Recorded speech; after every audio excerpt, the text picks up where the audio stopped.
आज जिस टॉपिक के बारे में डिस्कशन करेंगे वो है नेशनल एजुकेशन पॉलिसी 2020। अभी तक जो एजुकेशन पॉलिसी हमारे देश में चला जा रहा था वो 1986 का 1986 का चला आ रहा था। बट रिसेंटली 2020 में गवर्नमेंट ने एक न्यू पॉलिसी के साथ एजुकेशन में काफ़ी बड़ा चेंजेस लाया, जिसे हम लोग नेशनल एजुकेशन पॉलिसी 2020 के नाम से जानते हैं। और इस पॉलिसी में काफ़ी कुछ चेंजेस किए गए हैं, जिससे हमारे देश के जो एजुकेशन सिस्टम है उसमें बहुत बड़ा चेंजेस लाने का कोशिश किया गया है। अब हम एक एक करके हम उन चीज़ों के बारे में जानेंगे जो रिप्लेस हो गया और जो आया है उसके बारे में हम लोग जानेंगे। तो चलिए स्टार्ट करते हैं। मेरा नाम है रुद्र प्रकाश और मेरा चैनल है ऐसा भी। सब्सक्राइब करें, लाइक करें। तो चलिए स्टार्ट करते हैं। सबसे पहले हम 1986 का जो पॉलिसी था, जो सिस्टम बना हुआ था, उसमें क्या था कि हम लोग 10+2 लेकर के चलते थे, जिसमें हम nursery, LKG, UKG and 1 to 10 और 11 12 और उसके बाद ग्रेजुएशन का प्रोसेस होता था। ये 10+2 का सिस्टम था, जहां हमारा जो एज होता था 6 ईयर से लेकर करके हम स्कूल में इंटर करते थे और 10th तक हमारा एज जो था वो 15th यानी 15 साल हो जाता था। तो बेसिकली जो 10+10 जो था वो 6 साल से लेकर करके और 15 साल तक 10 तक था, एंड 11 12 16 एंड 17 एज तक था। बट ये जो नया पॉलिसी आया है इसमें हम एजुकेशन को बहुत ही कम एज से ही स्टार्ट कर देंगे। हम बच्चे को बहुत ही छोटे एज से ही ट्रेंड करेंगे हर चीज़ के मामला में। अब जो पॉलिसी है वो है 5+3+3+4 पॉलिसी है। इसने 10+2 को रिप्लेस किया और 5+3+3+4 सिस्टम को लाया। अब इसको हम एक करके जानेंगे कि है क्या। पहले जानते हैं 5। ये जो 5 है वो है क्या। ये जो 5 है वो नर्सरी जो क्लासेस होते हैं वो वहीं से स्टार्ट होगा। नर्सरी, LKG, UKG और 1 and 2 क्लास, ये पांचों मिलाकर करके एक सेक्शन बना है। और इस सेक्शन में जो एज को कंसिडर किया गया है वो एज 3 साल से लेकर करके और 6 साल तक कंसिडर किया गया है। जो पहले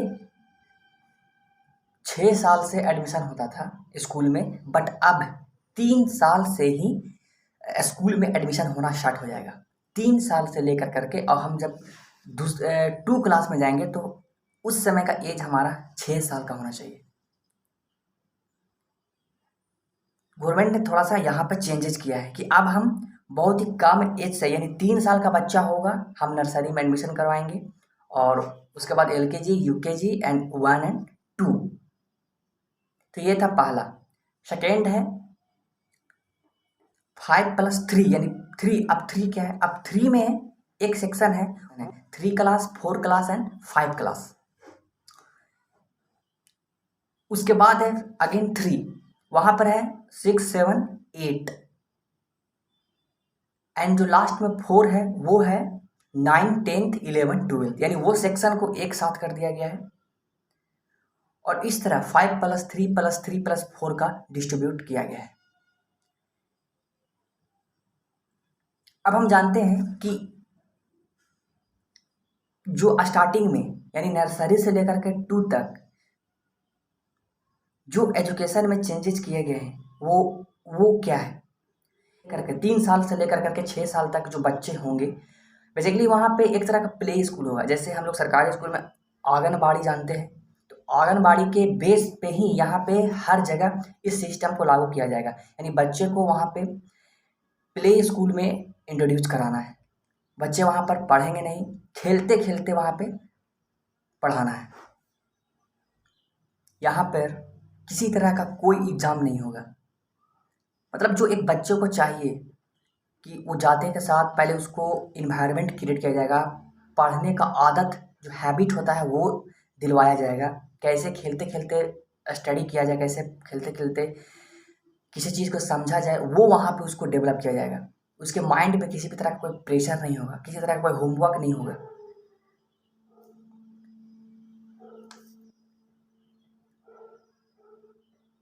वहाँ पे माइंड को ट्रेन किया जाएगा। यहाँ पे बिहेवियर को देखा जाएगा, बिहेवियर को सही किया जाएगा। वहाँ पे सेल्फ आइडेंटिटी को इंट्रोड्यूस किया जाएगा। नेचर के साथ कैसे कांटेक्ट रखना है, कैसे हर एक चीज़ों के बारे में उसे इंट्रोड्यूस किया कराया जाएगा। उनको आर्ट्स, म्यूजिक, इन सारी चीज़ों को नॉलेज दिया जाएगा। तो एक बहुत ही क्रिएटिविटी जो सिस्टम होता है वो बहुत ही कम एज से ही स्टार्ट हो जाना चाहिए, जो बहुत ही ज़रूरी था। होमवर्क और माइंड पर प्रेशर डाल कर के डांट, यही सब होते रहता था, जो कहीं ना कहीं माइंड को एक जो डेवलप होना चाहिए था, जिस स्तर पे जिस तरह का थिंकिंग जो डेवलप होना चाहिए था वो नहीं हो पाता था। तो इस सिस्टम के थ्रू जब बच्चे इन सारे इन्वायरमेंट में रहेंगे और खेलते खेलते किसी चीज़ को स्टडी करेंगे, किसी चीज़ को ऑब्जर्व करेंगे, सेल्फ आइडेंटिटी करेंगे, टीम वर्क करेंगे, तो एक ओवरऑल बहुत ही अच्छा डेवलपमेंट होगा बच्चों का। अब हम जाते हैं 6 साल से ऊपर, यानी जो नेक्स्ट सेक्शन है, यानी जो 3 क्लास से लेकर करके 5 क्लास तक, 3, 4, 5, इस सेक्शन में सब्जेक्ट्स तो होंगे ही, बट इस सब्जेक्ट में एक चीज़ का बहुत बड़ा ध्यान रखा गया है। जो एक नया सिस्टम इंट्रोड्यूस किया गया है जो अभी तक नहीं था, वो था मदर टंग में जो हमारा क्षेत्रीय भाषा है, जो हमारा रीजनल लैंग्वेज है, उस पर जोर दिया गया है। यानी जैसे झारखंड है, झारखंड में जैसे लैंग्वेज खोरठा है, हो है, नागपुरी है, बिहार में मगही, और जो भी लैंग्वेज है, उड़िया, जो भी लैंग्वेज है, जो अपना लोकल लैंग्वेज है, उस लोकल लैंग्वेज में बच्चे को स्टार्टिंग में पढ़ाया जाएगा। यहाँ पर एक अच्छा चीज़ ये हुआ है कि बच्चे अब अपने सब्जेक्ट को बेटर तरीके से अंडरस्टैंड कर पाएंगे, ना उसको इंग्लिश का यहाँ पर किसी तरह का प्रेशराइज होगा, ना ही वो बेटर तरीके से अपने ही लैंग्वेज में बहुत ही ईजिली उसको कैप्चर कर पाएंगे, उसको अंडरस्टैंड कर पाएंगे। तो ये रीजनल लैंग्वेज को इंट्रोड्यूस कर करके एक बहुत अच्छा काम किया गया है, ताकि आगे चल कर भी हमें किसी भी गवर्नमेंट एग्ज़ाम में रीजनल लैंग्वेज का ज़रूरी पड़ता है। जैसे झारखंड ही है, तो झारखंड में अभी तक किसी भी प्राइवेट स्कूल में किसी भी तरह का रीजनल लैंग्वेज को पढ़ाया नहीं जा रहा था।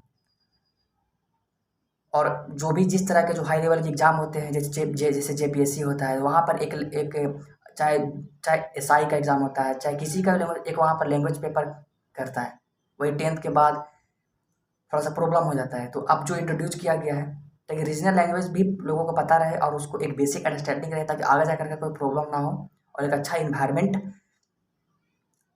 एग्ज़ाम के लिए और ओवरऑल बेटर अंडरस्टैंडिंग के लिए वो डेवलप कर सके। यहाँ पे रीजनल लैंग्वेज 2 जानना ज़रूरी है और एक फॉरेन लैंग्वेज। तो यानी इंडिया में तो ओवरऑल अपना डेवलपमेंट कर ही पाएगा, उसे नेशनल लेवल का, इंटरनेशनल लेवल का भी एक एक पर्सन को डेवलप किया जा रहा है, जो अगर वो कंटिन्यू रहता है तो एक बेटर उसको अंडरस्टैंडिंग होगा, बेटर एक फॉरेन लैंग्वेज का नॉलेज होगा, बेटर उसको अपॉर्चुनिटी मिल सकेगा। अब हम जाते हैं 6, 7, 8 क्लास, जो नेक्स्ट 3 है, 6, 7, 8 क्लास। यहाँ पर भी बहुत अच्छे चेंजेस किए गए हैं। अभी तक हम लोग क्या देखते थे कि स्कूल में जो भी स्टडी करवाया जाता था वो सिर्फ बुक का नॉलेज होता था, और किसी भी तरह का जो ट्रेनिंग होता है, किसी भी तरह का जो वोकेशनल ट्रेनिंग होता है, वो उस पर जोर नहीं दिया गया था। जो कहीं ना कहीं एक होता है स्किल डेवलपमेंट, वो लोगों में नहीं हो पा रहा था, वो बच्चों में नहीं हो पा रहा था, जो आगे चल कर करके बहुत ज़्यादा प्रॉब्लम क्रिएट करता था। और अभी जिस तरह जॉब का जो महामारी है, उसको लेकर करके, उसको थॉट को लेकर करके इस चीज़ को इंट्रोड्यूस किया गया है। और साथ ही साथ बच्चे को पढ़ाई के साथ साथ मन भी लगे अदर क्रिएटिविटी में, एक अलग तरीके से हॉबीज़ जो डेवलपमेंट क्रिएट किया जा सके, वो यहाँ पे इंट्रोड्यूस किया गया है। यानी जो 6, 7, 8 क्लास में जो बुक नॉलेज है वो तो रहेगा ही रहेगा, साथ ही साथ यहाँ पर एक नया सिस्टम इंट्रोड्यूस किया गया है, वो है vocational training, vocational study. Means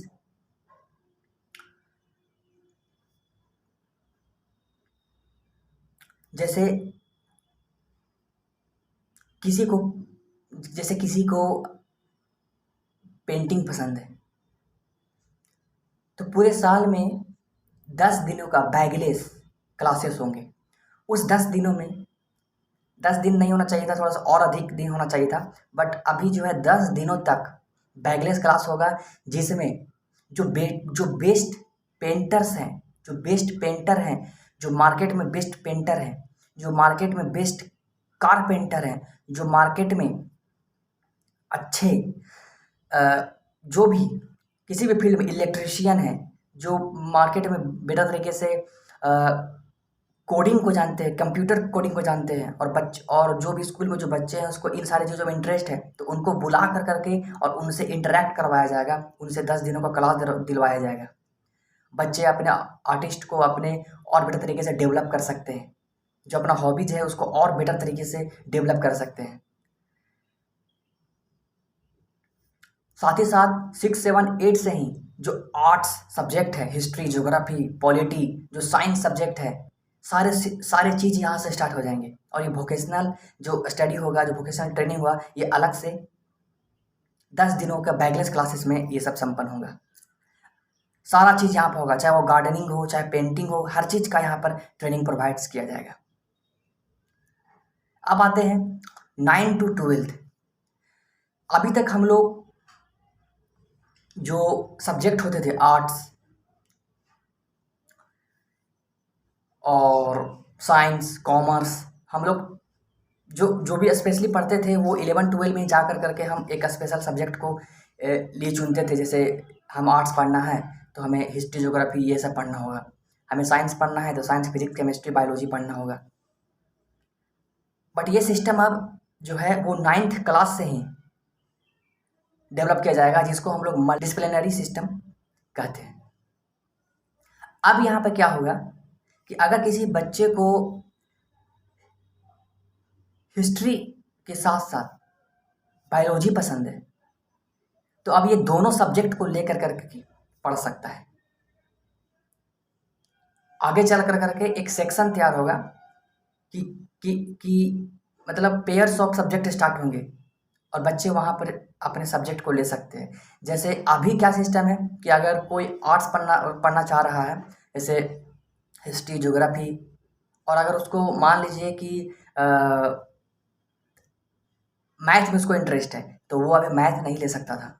अगर किसी को साइंस पसंद है, फिजिक्स पसंद है और बायोलॉजी पसंद है, तो अगर वो चाहता है कि हम पॉलिटी पढ़ें, कॉन्स्टिट्यूशन को पढ़ें, तो वो नहीं पढ़ सकता था। बट अभी ये सिस्टम डेवलप किया गया है कि आप किसी भी सब्जेक्ट को एक ग्रुप में लेकर करके आप पढ़ सकते हैं, चाहे वो हिस्ट्री, ज्योग्राफी हो, साथ में उसका बायोलॉजी ले लीजिए, हिस्ट्री, ज्योग्राफी हो, मैथ ले लीजिए, हिस्ट्री, ज्योग्राफी, पॉलिटी हो, साथ में आप केमिस्ट्री ले लीजिए। तो ये सारा सिस्टम को डेवलप किया गया है, जो एक बहुत ही अच्छा ऑप्शन है। अब हम बात करते हैं हायर एजुकेशन का, जो 12 के बाद जो हायर एजुकेशन होते हैं उसके बारे में हम बात करते हैं। जो हम ग्रेजुएशन के लिए जब जाते थे तो अभी क्या सिस्टम था, जब हम ग्रेजुएशन में एडमिशन लेते थे तो, और अगर बीच में कोई पढ़ाई छोड़ देता था तो उसका किसी भी तरह का कोई सर्टिफिकेट नहीं मिलता था, उसका पढ़ाई जो था, उसका जो डिग्री था, जो टाइम था वो वेस्ट हो जाता था। बट अभी ये सिस्टम डेवलप किया गया है। बट अभी जो सिस्टम ये डेवलप किया गया है उसके अकॉर्डिंग जो आपका कोई भी पर्सन 1 साल का कोर्स करता है तो उसे 1 साल का सर्टिफिकेट दे दिया जाएगा, ताकि वो अगर वो किसी कारणवश पढ़ाई को छोड़ता है और बाद में फिर पढ़ाई कंटिन्यू करना चाहता है तो वो सर्टिफिकेट दे करके और नेक्स्ट ईयर में अपना एडमिशन ले सकता है। साथ ही साथ अगर वो दूसरा साल में छोड़ता है तो फिर उसका 2 साल का सर्टिफिकेट मिलेगा, और वो फिर नेक्स्ट ईयर अगर फिर वो कभी कंटिन्यू करना चाहता है पढ़ाई तो वो नेक्स्ट ईयर के लिए किसी भी समय अप्लाई कर सकता है। तो ये एक बहुत अच्छा एक स्टेप लिया गया है गवर्नमेंट के द्वारा, ताकि किसी का जो स्टडी है, किसी का जो पढ़ाई है, किसी का जो एक टाइम, जैसे हायर एजुकेशन का हम बात करते हैं, आईआईटीज़ का। तो अभी आईआईटीज़ में क्या देखा जाता था कि ज़्यादा से ज़्यादा जो आईआईटीज़ होते थे वो एक ही सब्जेक्ट पे फोकस करते थे, बट अब वो एक ही सब्जेक्ट पे नहीं, अब वहाँ पर मल्टी डिसिप्लिनरी सिस्टम होगा। अब आईआईटीज़ को भी एक चीज़ पर फोकस ना देकर करके मल्टीपल पर्पस पर फोकस दिलवाया जाएगा। अब वो हर चीज़ को वहाँ पर पढ़ाएंगे। इस सिस्टम में एजुकेशन जो टीचर्स हैं, टीचर्स के लिए भी बेटर प्रोग्राम किया गया है। टीचर्स को अब बेटर तरीके से ट्रेनिंग प्रोवाइड किया जाएगा, वरना आए दिन क्या होते थे, हर कोई टीचर होता था स्कूल में। प्राइवेट स्कूल में तो अक्सर देखा जाता है थोड़ा सा इनकम को ज़रूरत हुआ तो लोग प्राइवेट स्कूल में चले जाते थे पढ़ाने, पर टीचर के लिए एक स्पेशली ट्रेनिंग होना चाहिए, जिस पर सरकार का इस पर बहुत अच्छा जोर है। कई सारे केंद्रीय विद्यालय अब खोलने का भी प्रस्ताव इसमें रखा गया है। So thank you. ये था आज का नेशनल एजुकेशन पॉलिसी 2020। एक बहुत अच्छा सिस्टम है। So thank you.